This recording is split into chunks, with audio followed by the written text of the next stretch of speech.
संचालित जीवन आनंद अनाथ आश्रम सातारच्या वतीने आज आपल्या पुढं एका फोनची कथा व्यक्त करत आहे.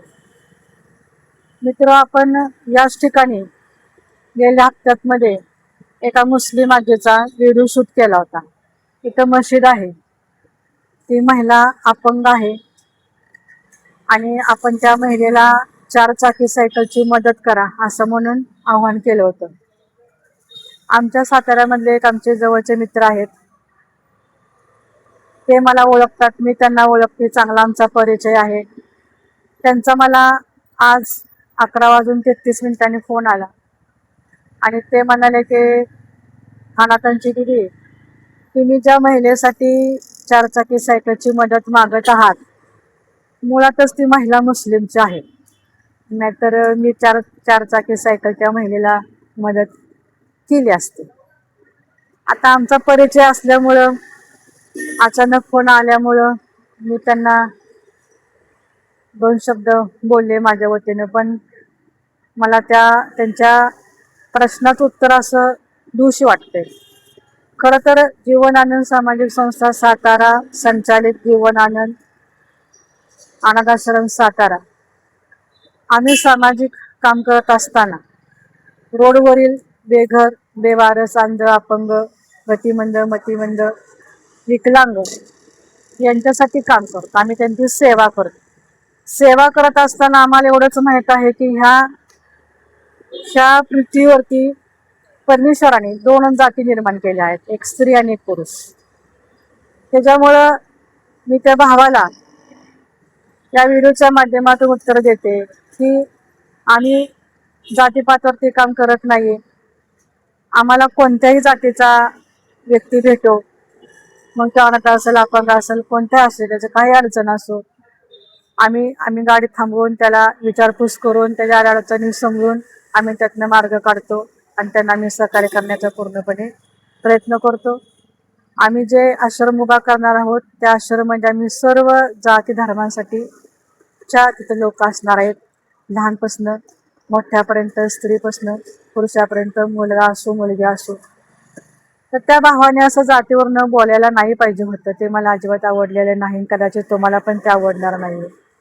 खरं तर मी त्या भावाला सांगू इच्छिते की जातीपातीचं राजकारण ते राजकारणामध्ये केलं जातं. तुम्हाला जर का त्या जास्तच जातीवरनं काही असेल तर तुम्ही राजकारणात जाऊन तुमचं वक्तव्य बोलू शकता, सांगू शकता.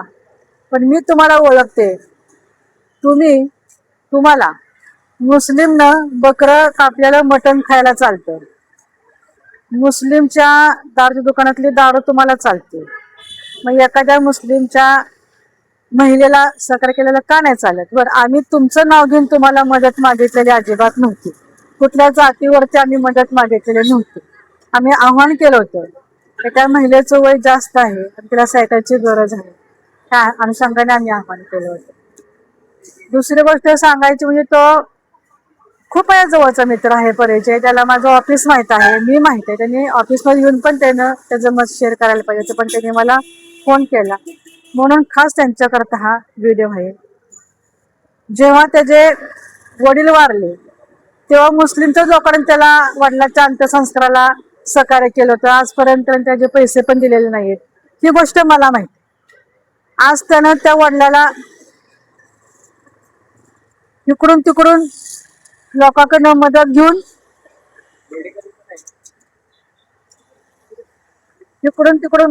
त्यानं त्या वडिलाचा अंत्यविधी केला होता. मग त्यात काय त्याचे मित्र मुस्लिम पण होते.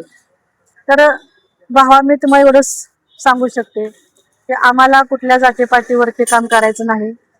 आमची संस्था, आम्ही चांगल्या पद्धतीनं सामाजिक कार्य करत आहोत. तुमच्यापर्यंत हा व्हिडिओ मी भेटीला पाठवत आहे. तिथून पुढं सुद्धा कुणी असं जातीवरनं बोलू नका. मदत सरळ हाताने करा, सहकार्य करा. भरपूर काय त्या व्यक्तीबद्दल बोलण्यासारखं आहे. पण जर का हा व्हिडिओ ऐकून जर का त्याने आपल्याला काही उत्तर केलं, परत त्याचा फोन घेऊन आला, तर त्याचं नाव, त्याचा मोबाईल नंबर मी आपल्या टायटलला जरूर टाकेल. आणि हा व्हिडिओ जास्तीत जास्त लोकांपर्यंत शेअर करा, सबस्क्राईब करा आणि लोकांपर्यंत हा निरोप जाऊ देत की जीवनानंद सामाजिक संस्था सातारा संचालित जीवनानंद आश्रम सातारा आम्ही जे सामाजिक जे कार्य करत आहोत ते रोडवरील बेघर बेवारस गतिमंद मतिमंद अंध अपंग यासाठी आम्ही काम करत आहोत. आम्हाला सर्व जातीची लोक चालतात. सर्वांना आम्ही सहकार्य मदत करतो. जय हिंद, जय महाराष्ट्र.